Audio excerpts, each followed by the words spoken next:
Hey there, welcome to Unit 4, Lesson 1. If you are watching this video, it's most likely because you were absent from class, so make sure that when you're done with today's assignment and watching this video, you complete that lesson demonstrated form below in your Canvas page. Today we're going to start Unit 4. This is a very long unit. It's going to take us over a month to get through this unit. We're essentially going to be able to tackle half of it before spring break, and then we'll come back from spring break and hit the last half of it. So it's a lot of information to cover. We're going to be discussing how the United States is like building its new identity, and then the issues that start to tear us apart as we also lead towards the Civil War, which will be the topic of Unit 5. So today we're going to start off by talking about the War of 1812. So remember we talked before about how once the war, or not the war, the Revolutionary War, once it was over and we gained our independence, that doesn't mean that we were suddenly like best friends with the British. In fact, we had a lot of like turmoil. I mean, they were an enemy. They were upset that they had lost that war, and they and we both kind of treat each other like crap, and eventually those tensions continue to build and build, and we're going to end up with the War of 1812 on our hands. So today's agenda is that we're going to be doing some notes that you need to put into your interactive notebook. We got 2 pages to fill in. And then you're going to do an activity about some of the important people that played a role in the War of 1812. So in your interactive notebook, these are the 2 pages that you need to be filling in today: your causes of the War of 1812 and the effects of the War of 1812. So if you need to go ahead and stop and go pull up your interactive notebook and get it ready to go, pause this video and go do that, because I'm going to go right on into it. So the first thing we want to talk about is like why this war actually happened.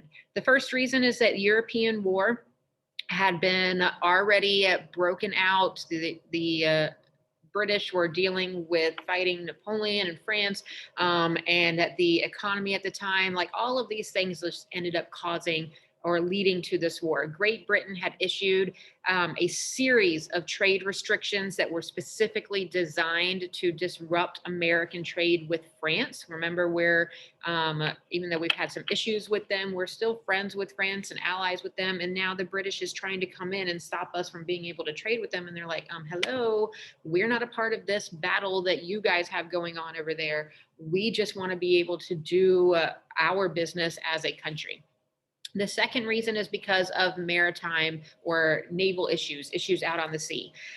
Great Britain had been stopping American sea vessels, so ships that are going across that are American, and then taking them over and then forcing those Americans that are on that ship into the British military. So imagine this today. Imagine that even if it was England, like we've got a warship or a Navy ship that is out in the ocean, and then Britain comes up and they're going to come to our ship, basically take it over and say, you Americans are now in the British military. Like that would make people crazy angry today. And it did the same thing back then.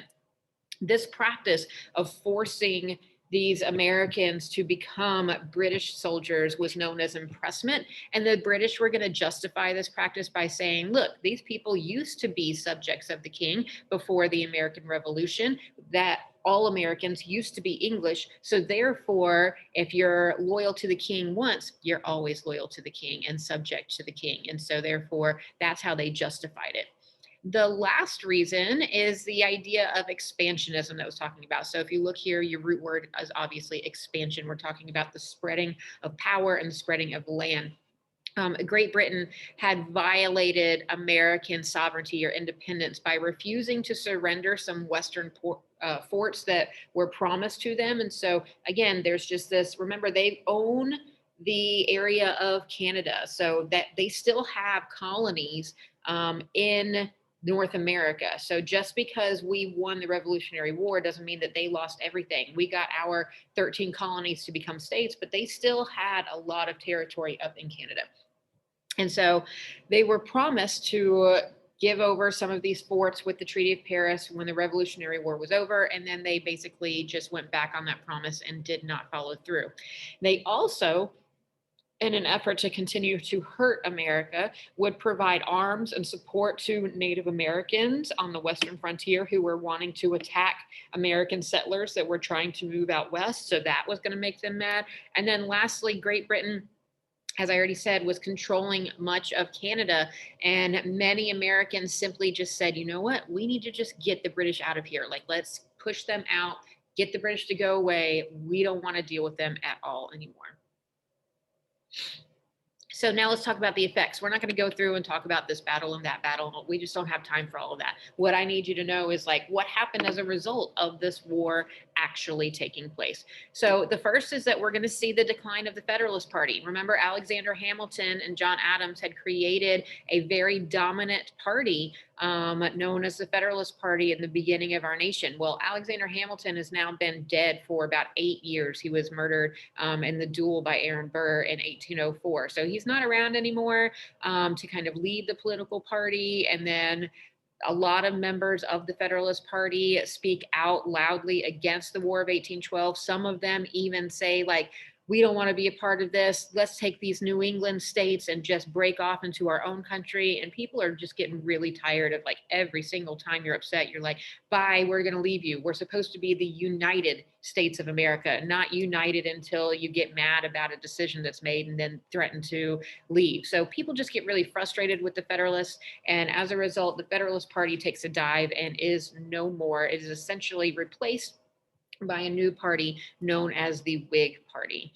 As another effect of the war, things happen over in Canada. So the War of 1812 basically really had no impact on England in the end. We didn't end up, when we signed the Treaty of Ghent, which is going to close out the War of 1812, there wasn't like any English land that we gained control of. There wasn't any extra land that they gained control of. We kind of come to this stalemate. So there isn't really a quote unquote winner.